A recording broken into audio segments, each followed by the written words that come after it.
I wanted to share with you about something that happened in my life a couple of weeks ago now. I woke up in the middle of the night, startled, like scared, because it was like 3 a.m.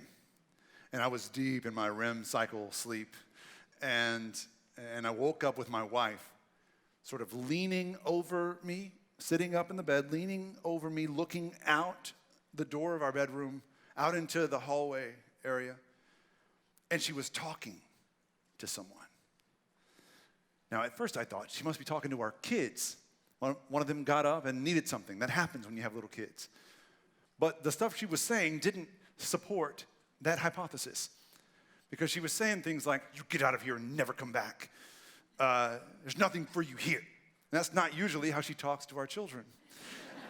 Not usually. So I said, baby, what is going on? And she said, nothing. It's just someone's in the living room.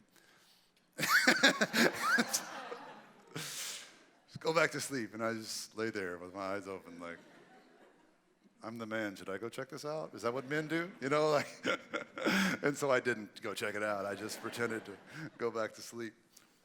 The next morning, I woke up. I was exhausted. I felt shaken. I woke up kind of sweaty because I, on top of that little episode, I had this awful nightmare the same night. And I'm not one to remember my dreams. They say everybody dreams every night. Have you heard that? But not everybody remembers their dreams. And I don't usually remember my dreams for whatever reason. And I don't remember the last time I had a nightmare. I mean, I think it was like when the Alien movie sequel came out, when I was 9 or something. I don't know, but it's been a while since I had a nightmare. And it was a nightmare about being chased through the woods by the devil, which I guess is a product of preaching about the devil for the last, 4 or 5 weeks. Now he's chasing me through the woods. And it was a really horrifying nightmare. And I wanted to share it with somebody, so I shared it with my small children over Cheerios that morning. And they were there, and my wife was there. And I said, look, I had this nightmare about Satan chasing me through the woods. And my kids kind of laughed at Daddy. But I looked at Gio, and she was not laughing. And Gio, my wife, my co-pastor, my wife, she said, it wasn't a dream. He was here. I sensed him right over there in the middle of the night in the living room. It was real. So I just kept eating my Cheerios. Like, yeah, okay. She said he wanted to hurt you, but I wouldn't let him. Okay, yeah, okay.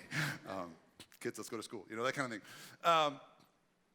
That kind of thing might sound a little off to you. It might sound insane to you. But I've known Gio for 20 years now, and I know that she is not insane. I know that she is a mystic. I know that she lives most of the time in some unseen realm. She's not insane. There's a restaurant that I love on Richmond, not far from here, Richmond and Kirby.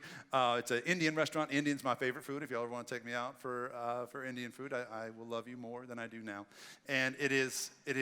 But what I love about this restaurant is that the sign outside it, the owner is really creative with it, and he's always putting new messages up. The restaurant is Khyber, I don't know. But he always puts up the greatest signs and messages, and he always has the funny things like Thanksgiving week he had no turkey, wrong Indians. It's an Indian restaurant. You get it? Anyway, so a few months back, he had a 3-word question on his sign that cracked me up for weeks. It said, very simply, Bluetooth or crazy? You get it? Like when you're at HEB and you're walking around and somebody's like, yeah, and then I went to the store and I went in, they're just by themselves and they're talking. If you were in a coma for 10 years and you woke up and everybody's walking around talking to themselves, you would think a lot of people have gone crazy in the last 10 years. But we have these little Bluetooth devices that make it possible. Sometimes it's hard to tell Bluetooth or crazy. As I was getting to know Giovanna in the first years of our marriage, I had to ask the question a lot. It wasn't Bluetooth. It was prayer or crazy? I didn't know which, because this woman is always praying. She has an ongoing conversation with God. And she talks to him, and he talks to her, and they talk about her and me and the kids and the weather and the city and the church and the world. They talk constantly. She's constantly praying. And here's the difference, I believe, between someone like Gio and someone like me. because I am not like her. I am a skeptic at heart. I am wired to question everything. I like to be in control of my own destiny, and I like to know what to expect. And so the difference between me and her, she knows this spiritual world exists, and she chooses to live in it much of the time. I also know that the spiritual world exists. I cannot deny it. I love Star Wars too much to deny that there is another realm, a spirit realm, right? It's obvious to me, but I choose not to live in it as much as she does. I choose not to access it or to live into that because I'm afraid, frankly, and it's an inconvenience to live in the spirit realm. You start hearing all these things you're supposed to do for people, and I'd rather not, you know what I mean? Like, I'd rather just stay in the world I'm in. So I guess the question is really, who's insane? Her or me? Who's missing something? Her or me? I think it's obvious. There's two worldviews, I think, going on in my marriage, and there's two worldviews going on in our culture. I really think there's a war of worldviews going on in our culture. We talk about worldview quite a bit at the story because your worldview determines so much of your existence. It determines your priorities, how you spend your time, what you believe, what you stake your life on. So when we think about worldviews, I think about two in particular, the worldview of materialism and the worldview of mysticism. Materialism is not someone who just wants to go out and buy everything. They're not someone who needs the iPhone 10 yesterday. Like, you're not someone who has the Apple Watch, version whatever, and they're not someone who has all the new stuff and clothes. That's not what I mean when I say materialism. I'm talking about a materialist in terms of someone who believes that the physical world is all that matters. Matter is all there is. The stuff of life is all that we should be living for.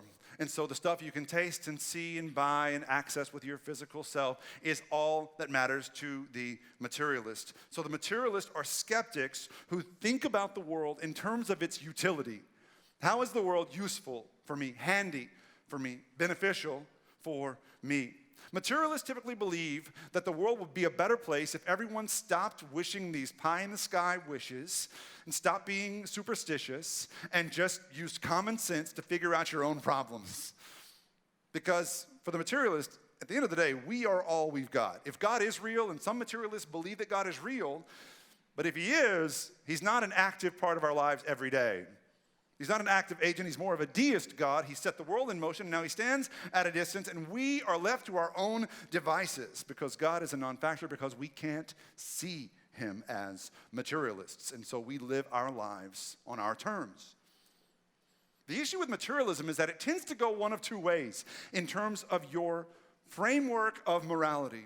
And not to nerd or geek out here on philosophy. I'm not a philosopher, and some of you who are going to think I'm a total amateur, because I am. But listen, there are two ways that this goes for the materialist. Usually, materialists will go either toward utilitarianism when it comes to how you live your life as a moral human being. The utilitarian basis for moral good is whatever it is you do that does the most good for the most people. So whatever it is that does the most good for the most people defines good, defines moral. Consequentialists, on the other hand, believe morality is determined by the ends justifying the means. In other words, if you do something and it results in something good, then it was a moral action. If you do something and it results in something bad, it was an immoral action. And the problems with these worldviews in this framework is so obvious. The problem is that it's all subjective, because no one knows who gets to define what good means in either of these frameworks. What does it mean, good for the most people? The most good for the most people. Well, what's good? Do we get to decide that as 21st century, Western, educated, middle, upper class, whatever people? Or do people in other parts of the world and other times and other places get to define that for themselves? Well, yeah, everyone gets to define their own truth. Well, then it's not really true. It's subjective. It's not truth in terms of an objective moral reality. And the same goes for consequentialists. No one knows who gets to define what good means. No one knows what it means to say good for people or the most people. Which people are more important? Usually it's your people that matter more. Again, it's very subjective. So that's the one hand, that's materialism and where it leads. On the other hand, there's this mysticism worldview, the worldview of the mystic. People like Geo, maybe some of you are mystics. I would bet that most of you are not. Most of you, because most of you have my spiritual DNA. Unfortunately, that's what happens when a preacher plants a church, is that you get my DNA, or you had it before you came, and that's what brought you here. And we are a culture that's made for skeptics and doubters, and so some of you might be mystics. Most of you probably are materialists. But if you are a mystic, you think about the world like Geo does, in terms of its destiny. Not just its utility, like materialists do. You don't think how this world's useful to you. You think about what's happening with the world. Where is it all going?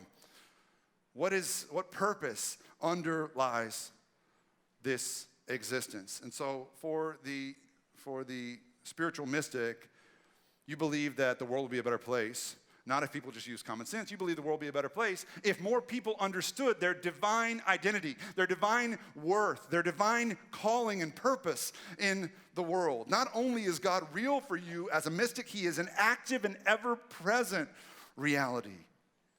Mystics see God in nature. Mystics talk to God in the forest. Mystics worship God by looking up at a sky full of stars. Mystics find God everywhere, and they talk to him, and he talks back. Whenever something bad happens, when things go wrong in this life, materialists immediately look for someone to blame, some way to fix it.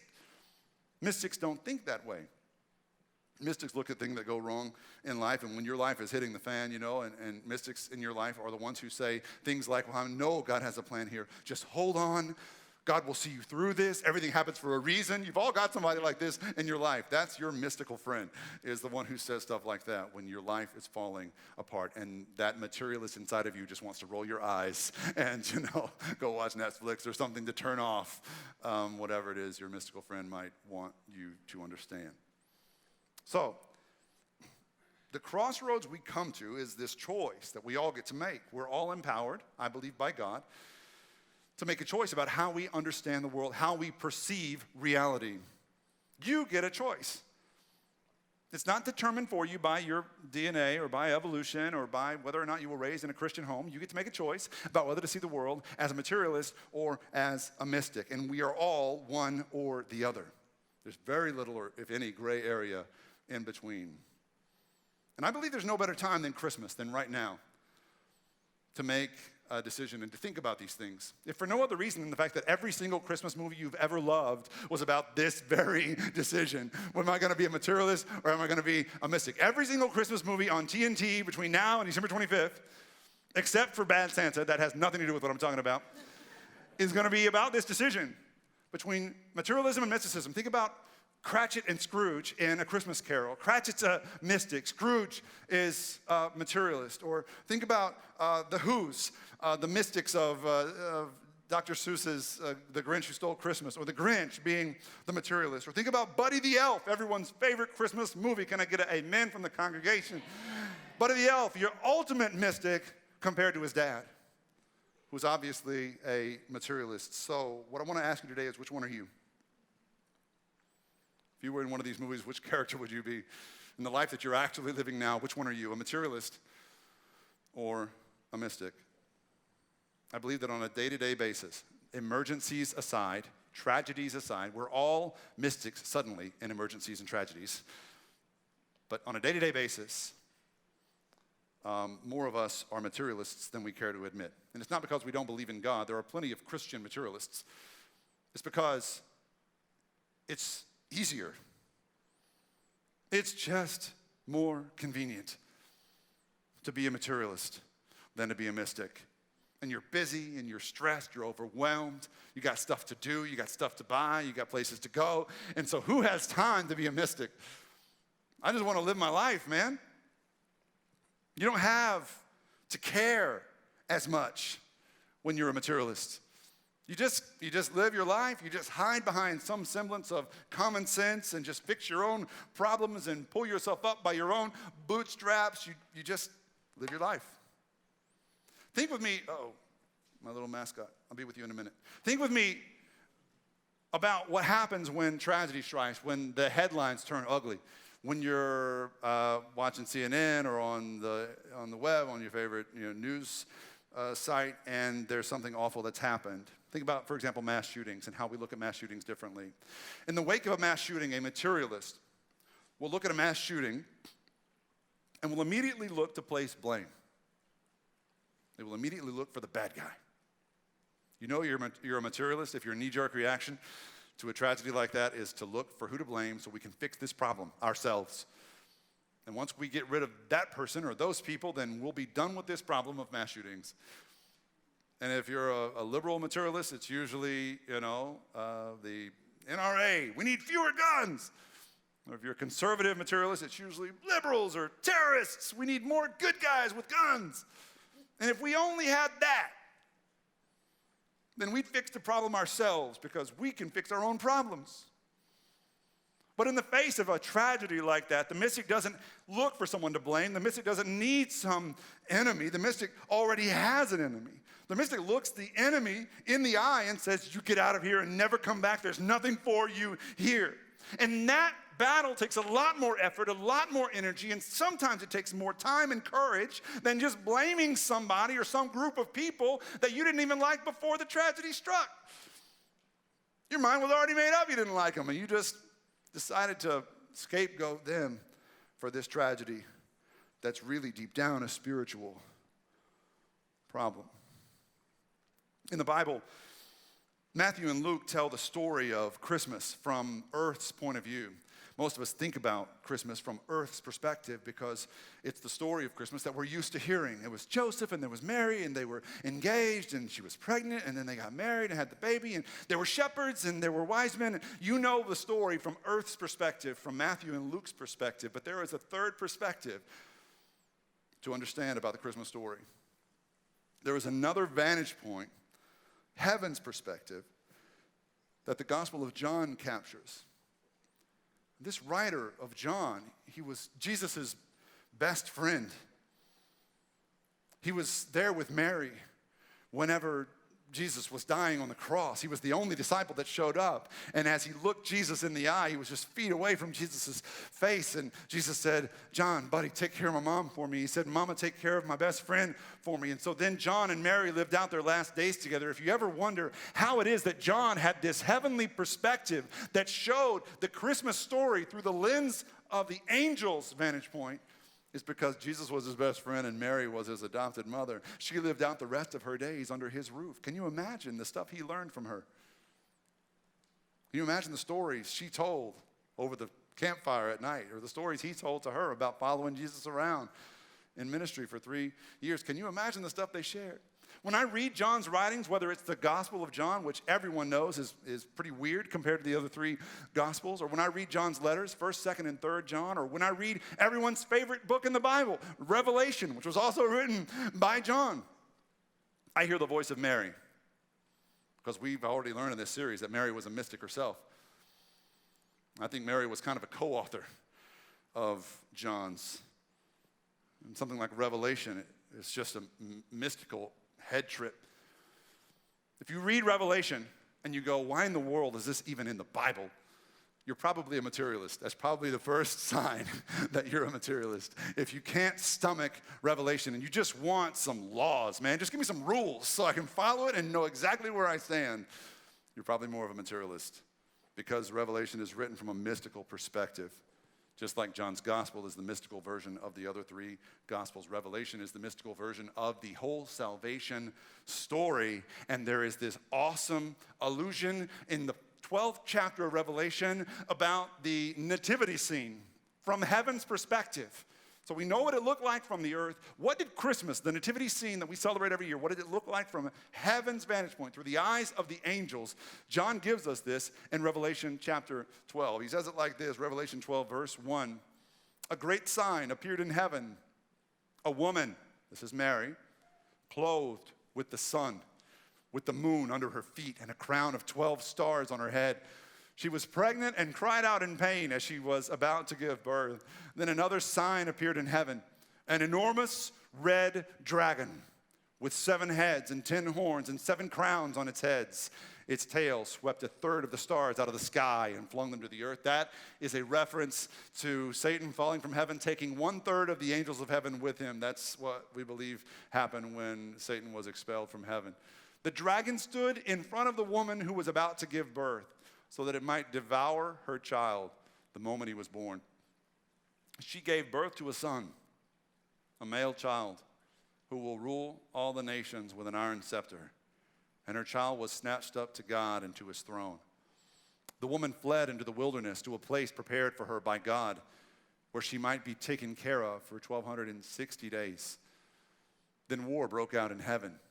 Michael and his angels fought against the dragon, and the dragon and his angels fought back, but he was not strong enough, and they lost their place in heaven. The great dragon was hurled down, that ancient serpent called the devil or Satan, who leads the whole world astray. He was hurled to the earth, and his angels with him.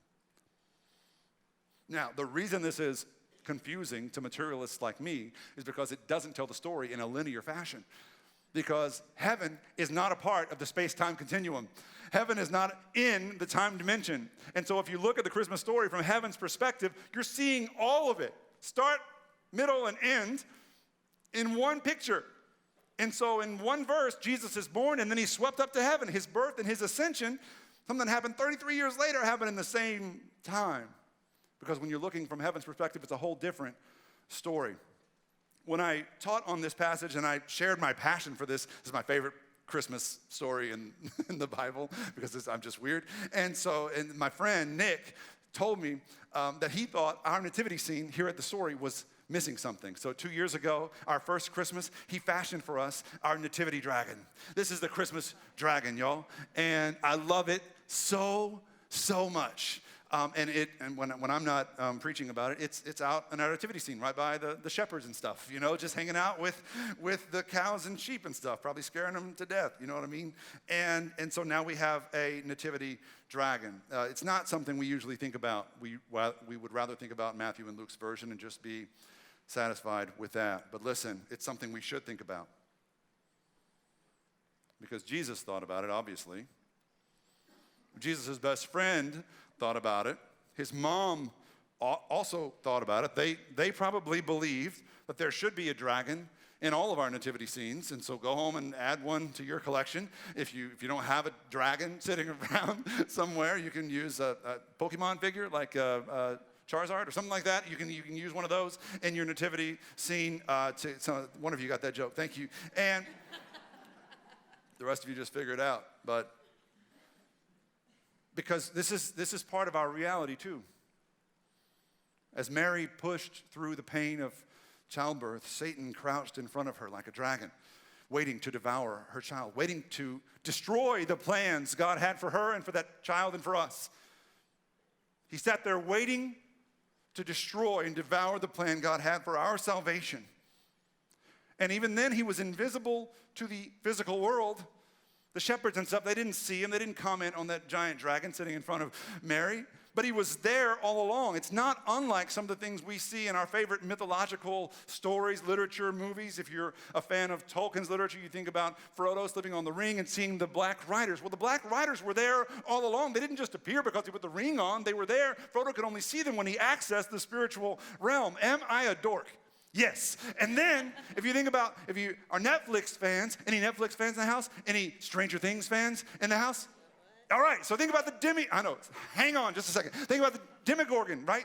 So the Demogorgon, the upside down world, it's always there. You just have to access it to see it. It's not like it just appears and it's invented when you access it. It's always there. The same is true for our spiritual realm today. My apologies to those of you who have no idea what was just on the screen. And that probably ruined your day. You were like, I thought the dragon was the weird part of this sermon. What was that? So bear with me. All right. What you need to know is that John, like all New Testament writers, John was a big believer in Satan. John said the reason Jesus came was to destroy the devil's work. And his friend Peter, the other disciple, who's close to Jesus, wrote part of the New Testament. He said, be alert and of sound mind. Your enemy, the devil, prowls around searching for someone to devour. Now, you may think you're smarter than these people, and that's your choice.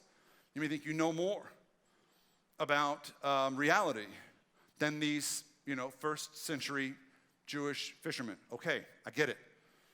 But the convincing part to me is how close they were to Jesus, and I choose to trust Jesus' perspective. They heard him talk about these things. They knew him best, and they became mystics just like he was. So your worldview is a choice that you get to make. You can make it today. Your worldview is maybe the most important choice you get to make. And some of you are like, I don't need to make that choice. I just want to live my life. I'll be a good person. And there's that word good again, and you have to ask yourself how you define that word. I just want to be a good person. I just want to live my life. I just want to have a good life. Listen, if you're not consciously making the choice about your worldview, you will default to the path of least resistance. You follow? You will default to the lowest common denominator of worldviews, which I believe is materialism. I believe the choice against materialism is a salvation issue. The choice to live spiritually is a salvation issue because I believe materialism is a path that eventually leads a person to hell. And it's not because God gets mad at you and condemns you to hell like some religious game. That's not what it is. It's because the materialist eventually becomes his own God. The materialist spends his life building a monument to himself with his work, with his wealth, with his power. Everything becomes about himself. And we know deep down that shrines of self-worship eventually become prison cells. Eventually. A hell of our own making. But we choose it again and again because living like a mystic is a struggle and we're tired. And we'd rather be in control. Living like a mystic is a war. It's 3 a.m. wake-up calls to shoo Satan away from your sleeping spouse. It can be exhausting. But God does not leave us alone in that battle. He equips us for that battle. In Ephesians chapter 6, we learn how he equips us with this thing called the full armor of God. We've been learning about this for 4 weeks now, and this is the 5th week of learning about this. Each week we've been reading this passage together. I would love it. This is probably our last time reading this together in this service. I'd love it if you would just read it with me one last time, and we'll read a little bit further than we did last time. Finally, be strong in the Lord and in his mighty power. Put on the full armor of God so that you can take your stand against the devil's schemes. For our struggle is not against flesh and blood, but against the rulers, against the authorities, against the powers of this dark world, and against the spiritual forces of evil in the heavenly realms. Therefore, put on the full armor of God, so that whenever the day of evil comes, you may be able to stand your ground. And after you have done everything, to stand.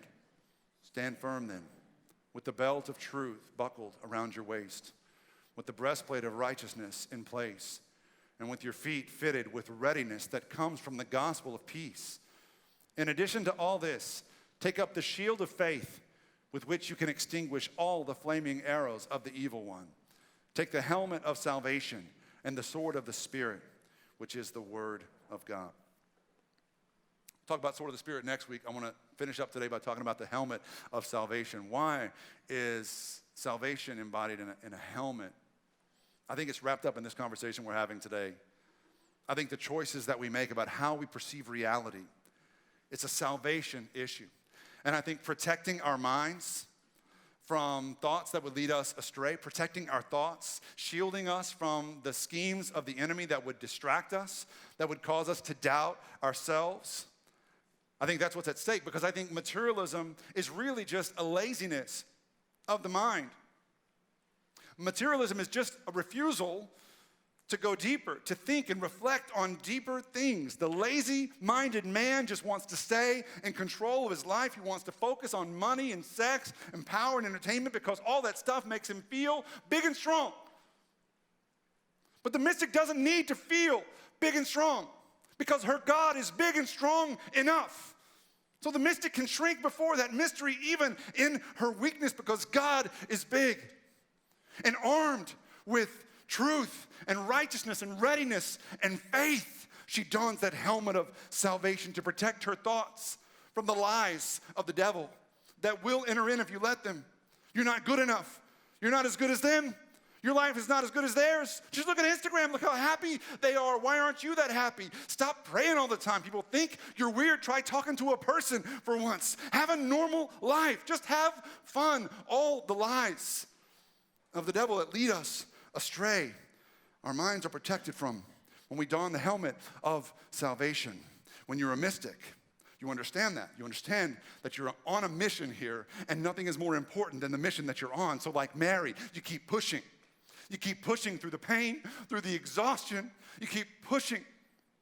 Even though it hurts, even though there's a dragon staring you in the face, you push and you trust and you watch over the friends and family that you know who are under attack. You pray for them at 3 a.m. in the morning while they sleep. You tell the devil to get out of your house and to get out of theirs. Even if people think you're weird, because you're a mystic, you know the mission matters more than what they think, because you're living for something more.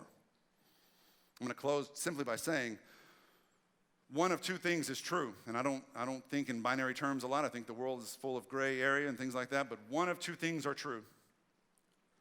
Either nothing matters, or everything does. Either we are here today, sitting in this room, lumps of matter and cells and atoms, by some strange coincidence of cosmic chance. Either we're here by some cosmic accident, or we're here for a reason. Over time, despite my skeptical nature, I've come to believe that we're here for a reason. That you were created by something more than chance.